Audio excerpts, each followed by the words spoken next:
Hey guys, welcome back to my channel. It's your girl, the Brooke Ashley, and today we are here to quickly discuss Kandi's newest spinoff called Kandi and the Gang, Season 1, Episode 1. I'm gonna be completely honest. This premiere episode did not blow me away. I was expecting a bit more excitement, and I just didn't get it. It looks like they have a very dynamic staff, which should make this show interesting. But I'm not going to bail on the show just yet. I'm going to stick it out for a couple more episodes. But so far, I thought the episode was just okay. Now, I will say, Old Lady Gang needs some help. The way the staff is sort of running amok, I mean, you have lines out the door. No. If you live in Atlanta, let me know if you've been to Old Lady Gang. I asked the question on Twitter and I got some mixed reviews. But let me know down in the comments because I'm dying to hear your thoughts. But with all that being said, let's just jump right on into this recap because we don't have a minute to spare. Now, this first episode was pretty much like an introduction. Kandi and Todd are filling us in about their staff, about what's been going wrong. Yes, they have had a few issues with inspection. I've been reading the news reports. I know that Blaze Steakhouse keeps failing inspection or something of the sort. Just a mess. I'm like, y'all have way too much money to let this happen. But we find out that Kandi has a lot of family members working for her at Old Lady Gang. And on top of that, she sort of feels guilty about letting people go since they've been with her since the beginning. We also are made aware that things have gone downhill since their general manager left. So now we're introduced to Philip. Philip is already director of operations over at their other restaurant, Blaze Steakhouse. And I've heard a lot of bad reviews about Blaze. Again, if you live in Atlanta, if you've been to Blaze Steakhouse, please let me know because every single time somebody gets on Instagram or Twitter, they are blasting them. I heard that people were paying all this money like they were at Capitol Grill or Morton Steakhouse or STK, and these folks are serving plastic cups. The drinks are like this big. The food isn't good. Again, let me know if you've been to Blaze and did you have a good experience or a bad experience or just so-so? Let me know. So because Philip is the director of operations over at Blaze Steakhouse, they want him to come and be the manager at OLG. Now, when we meet Philip, I'm already like, okay, you can already tell that he's gonna bump heads with several of the other staff members at Old Lady Gang. His personality is very strong. He's very type A. He's very much professional. Get to the point when you talk to him. He doesn't want to see any goofing off or fooling around. Like, be on time, do your job, be a professional. But he's also not somebody who has a soft touch when dealing with other people. So now we meet another staff member, and her name is Chandrika. She is from Buffalo, New York. She moved to Atlanta, I think she said like 4 or 5 years ago. And she is one of the hostesses at Old Lady Gang. Kandi says that she's great, but sometimes she can be kind of sarcastic and rude. And now we see some Yelp reviews of folks complaining about how sarcastic their hostess was. I used to be a hostess. Like, I thought it was the easiest job in the world. It was fun. You got all the tips from Coat Check, got some numbers too. Like, I loved it. So I don't understand why Chandrika can't put a smile on her face. Also, I feel like I'm pronouncing her name wrong, and I hate when I do that. So let me know down in the comments, is it Chandrika or Chandrika? But again, I might just start saying the hostess, and you guys will just hopefully know who I'm talking about. But anyhow, I think that Kandi really does need to have a serious talk and say, I need you to work on this attitude. Because as a hostess, you cannot be stank. You are the first person who's representing the restaurant. I just think that Kandi needs to stop with all this loyalty stuff because she's been with her since the beginning doesn't mean that she needs to keep her, especially if she's turning customers away. We also meet two other staff members, Dominique and Brandon. Dominique is the bartender. She's a lot of fun. She's from Miami and she moved to Atlanta 4 years ago, and she's really here to pursue dance.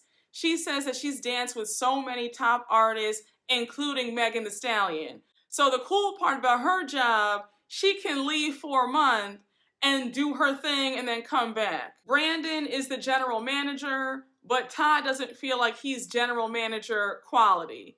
Also, we see later on in the episode that Brandon and Dominique have this little flirtation, a lot of sexual tension, and Brandon has a slight crush on Dominique. So we're going to see how that plays out. Me personally, I just don't see how people want to mix work and romance together. Like, it just never seems to go right. Like, I'm here to get this check and call it a day. But if any of y'all are in a successful workplace romance or you know somebody who's in one now, let me know down in the comments because I'm nosy. I'm joking. Don't ever feel obligated to tell your business. I would never, all right? I am not pushy and I don't pry. So while we're meeting the staff members, we see a scene early on in the episode where Kandi and Todd want to have a group meeting with everybody. The staff is kind of worried because Todd and Kandi usually don't make appearances at the restaurant. And when they do, that means that somebody's going to be getting fired. So Candy's like, why the long faces? Nobody's getting fired. But I do want to announce a few upgrades that are going to be taking place. She says we're going to be upgrading the buildings, upgrading the service, and upgrading the attitudes from everybody. So she wants everybody to step up and bring their A game. Then she and Todd announce Philip as the new director of operations for OLG. So of course, Chandrika is not happy about this announcement at all. She already does not like Philip, and we can already see there's about to be some tension. I thought it was really immature of her to say, I can't stand him, while he was standing right there. I'm like, sis, you don't have to say everything that comes to your head, and that's just really rude. And of course, you're going to make an enemy out of Philip because you know that he heard you, right? Like, everybody heard you say that.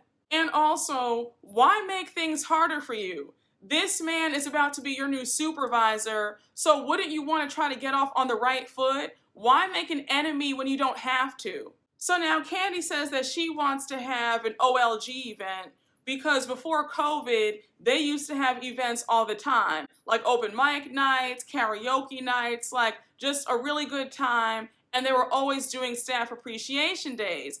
So she wants to do something like that to boost the morale among the staff. And honestly, Kandi, at the rate that your whole staff is going, it honestly won't hurt if you do some team building, team appreciation events. I'm just saying. Your staff needs a whole lot. I honestly would have fired the vast majority of them, especially the hostess with the attitude. Because how does that work? So the team meeting is over. Todd and Kandi are off to the side discussing how Chandrika does not like Philip. So while they're talking, we now see Philip and Chandrika talking, and it goes left real fast. They're already bumping heads. Philip knows that she doesn't like him. Then he goes on to say that he's not intimidated by her attitude because she's just a greeter. I was like, well, damn. Tell us how you really feel. I honestly feel like Philip was going for a low blow because he was still upset at hearing her say that she didn't like him. So while they're going back and forth, Dontjuan is watching their entire interaction. So now she walks over to Dontjuan and she starts crying. Now instead of Dontjuan consoling her, he's pretty much telling her to get her act together and cut the attitude and just listen to Philip. A quick side note about Dontjuan. In all the times that he's made appearances on Atlanta, I have to say, I don't think I've ever seen him smile once. Like, if any of you guys have met him, is he friendly? Like, is he nice? What's his personality like? He just does not strike me as a pleasant person to be around. So while this is going on, they now have to open up the restaurant because it's about 20 minutes to opening, and they have a line already wrapped around the corner. So Chandrika goes upstairs. She's telling Dominique, the bartender, what just happened. So she goes on to say how she can't stand Philip. And of course, Philip overhears her, and he says that she can go home early to fix her attitude. So Chandrika is sent home. She's visibly pissed, and she's cursing while she's walking out the door. Kandi thinks that Philip sending her home was a bit harsh, and she's like, why did you do it? Philip says that she's disrespectful and she needs to watch her mouth. While Philip doesn't seem like he has the easiest personality to deal with, I do feel like Chandrika needs to work on her attitude. You can't come at people nasty. You can't be rude to the customers. So maybe Philip's harsh approach might resonate. Maybe she'll do a better job. I just don't know. But it seems like Kandi's approach isn't working, so you might as well do something else. I don't know, am I wrong here? Let me know. We move on to a short scene with Kandi going over to her Aunt Nora's house, and she's trying to get feedback from her mom, Aunt Bertha, and Aunt Nora about what they think needs to happen with the staff. The general consensus is they don't think that the staff is worth a damn. They feel like everybody is slacking and could do a bit better. And honestly, Kandi, this scene was a waste of time. You didn't need them to tell you the obvious. You can see with your own eyes that things aren't working. So now we see it's the day of the OLG reunion / team appreciation event, and we see former and current OLG employees. Now it seems like quite a few people have left OLG, and I want to know why. Is Kandi not paying people? Because if you have these great people who you just loved and did a great job for you, why aren't they still with you? And we know that Kandi is a bit tight with the dollar, so it wouldn't surprise me if she wasn't paying the best salaries. But if she wants folks back, she needs to make it worth their while. If I saw that my restaurant were having all these problems, I would be saying, can you please come back? I need you. I will double, triple, quadruple your salary, whatever you want. I just need you to come back because I'd rather pay you more money than for this business to fold. But again, that's just me. Now we meet Brian, and he's a former bartender at OLG, and I'm calling it right now. He's about to be the star of the show. I was like, oh my gosh, he is so funny. He had me screaming when he was discussing the food at OLG. And he said, you know, it's like Patti LaBelle singing. I mean, it's some hits and misses. I said, no, he didn't.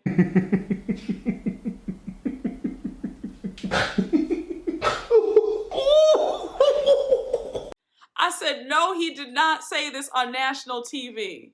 And I was screaming how he rolled up at the OLG reunion promoting his egg roll business. I said, you can't do this. I said, he is something else. And I wasn't surprised when Kandi said, oh my gosh, Brian, I want you back. And he was like, okay, you know, I'll come back. I said, with his personality, I would have never let him go in the first place. I would have said, Brian, again, whatever you want. I will triple, quadruple your salary. Like, you are not going anywhere. You have to really appreciate talent when you see it. I said, child, OLG seems to be letting the wrong people go. So at this reunion, we're also introduced to a young man named Richard. He's from East Baltimore, and he's currently the host at Blaze Steakhouse. Kandi wants to know if he'd be willing to split his time between Blaze and OLG, and he says he'd love to. Right off the bat, you can tell that Richard is very serious. He wants to make sure that he does a great job. He seems like he's very professional, and he just wants to do the best job that he possibly can. So it looks like the night was a success, and now we move on to the next day, and child, it is a busy Saturday afternoon. The doors of OLG have just opened, and Chandreka is not at the hostess stand. And Philip and Dontjuan are like, what's going on? Like, how is she late to work? And I'm sorry, I would have fired her right then and there. Like, girl, don't even bother. You already know that OLG is a very busy restaurant. The owners are celebrity owners. You have tourists who want to go and check it out. You have locals who want to go and check it out. So you need to make sure that you're there to greet people. It's unacceptable that the hostess isn't there. Now, mind you, this is Richard's first day at OLG, because remember that he works at Blaze Steakhouse. So he's kind of put off at how Chandreka is kind of unprofessional, and he also doesn't like the fact that she has a piercing on her neck. He goes on to say, who wants to see a hostess with a piercing on her neck? Like, who does that? I was like, oh my gosh, he is so judgmental. I was like, well, if Kandi and Todd don't mind that she has a piercing, it shouldn't matter to you. And I thought it was so funny that he said that, because I didn't even know that she had a piercing on her neck. So I was like, oh, it was invisible to me because I didn't notice, but I guess it really bothered Richard that she has a neck piercing. So of course, today is a super busy day. Customers are lined up, and both of the hosts are trying to find people a place to sit while they wait. It's about a 2-hour wait, and Chandreka makes Richard walk up and down the stairs to seat customers who are waiting for a table. So, honey, he was getting so winded going back up and down. He was like, I can't do this anymore. Like, they're going to have to find somewhere else to sit. And when I tell you, he was like panting and sweating, and I would have been pissed too. I was surprised that they didn't have an elevator in the restaurant. And the restaurant looks very small, so I was wondering, where are they going to have all these people sit while they're waiting for a table? So while Richard and Chandreka are holding down the fort, we see Dominique behind the bar making some drinks, and Brandon comes over to flirt with her. He ends up asking her out, and he's just so happy because he's liked Dominique for a minute. Now, while their flirtation is cute and all, I'm like, Dominique, just be careful, be cautious, because those work romances always seem to lead in disaster. So I would tread real lightly. So the restaurant is packed, a lot of customers, the line is still out the door. We're hearing 2 and 3 hour waits, and Aunt Bertha, Mama Joyce, and Aunt Nora step through. They're saying hello to all the customers. People are really happy to see them. And all of a sudden, the power goes out. Now, mind you, Kandi and Todd still aren't there yet, so they have no idea about all the chaos that's happening. So Philip is freaking out. He's like, oh my gosh, we have got to get this power back on. He's checking the neighborhood to see if there are any power outages nearby. He's like, we cannot let these customers leave because they will skip out on the bill. And mind you, it's a hot day in Atlanta, so everybody is sweltering in the restaurant. I said, Kandi, I hope that you calmed everybody's bill, or at least gave everybody a free drink or a free dessert for their troubles. So now Kandi pulls up to OLG, and Philip says, hey boss, we have a problem. The power has gone out, and it looks like it's not coming back on until 7 p.m. Now, Kandi and Todd, I think that it is unacceptable that you guys don't have a generator. I was shocked when Todd was making excuses for why they don't have a generator. He was like, well, you know, you need all these permits. You got to go down to City Hall. I was like, okay, it might take a bit of time, but it's a very wise investment, don't you think? You need to always prepare for the worst. And it's just so sad that they have so much money and there's still this level of cheapness. I think it's pretty pathetic that they don't have a generator. The chef can't prepare any food because nothing's working.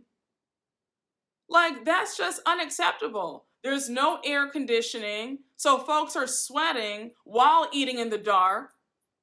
And all you have to say is, well, you know, we didn't want to get a generator because that takes too much time and it's all this and that. I'm like, I don't think that Kandi and Todd needed to be in the restaurant business in the first place. I think that they should have let that cute little idea about the old lady gang just be an idea.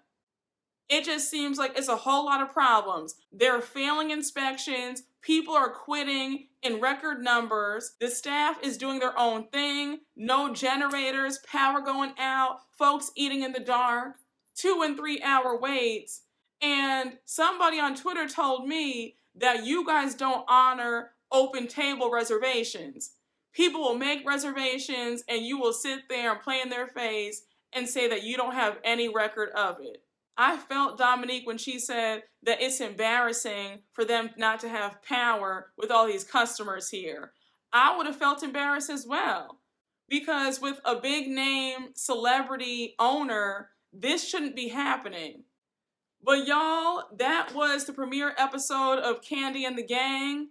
Again, it was a decent premiere episode, not the best, not the worst, but hopefully this season will pick up.